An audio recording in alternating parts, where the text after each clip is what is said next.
c'est qu'il faut avoir des groupes capables de produire à peu près 10 millions de véhicules pour pouvoir être véritablement dans la course. D'où les alliances, les fusions, les partenariats qui se tissent pour faire partie du club des 10 millions de véhicules. Eh bien, Renault avec Nissan y arrive à peu près, Peugeot avec Fiat va y arriver puisqu'il sera à plus de 9 millions de véhicules, Volkswagen et Toyota y sont déjà. Donc en gros, on a un groupe des 4 qui prétend être dans la nouvelle course avec comme enjeu de réussir cette fameuse transition du moteur thermique à l'électromobilité.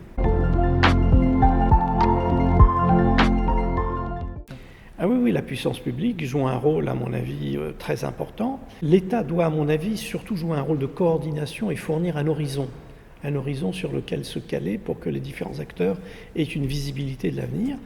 Et puis, quand l'initiative privée n'est pas vraiment au rendez-vous, l'État doit s'y substituer, d'où par exemple l'initiative franco-allemande sur les batteries et la coopération à laquelle les États appellent les différents acteurs du secteur, à la fois les énergéticiens et les producteurs automobiles. On identifie bien les enjeux, on voit bien vers quoi il peut aller, on voit bien les risques.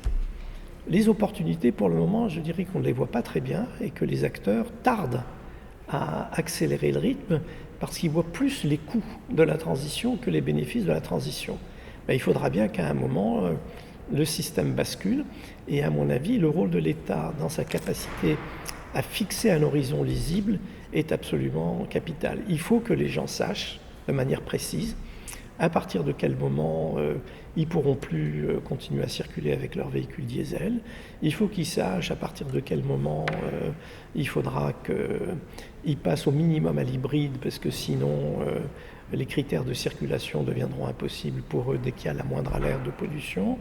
Et il faudra que les acteurs industriels mettent tout ceci en musique. Donc on est dans la phase où les grandes options doivent se prendre.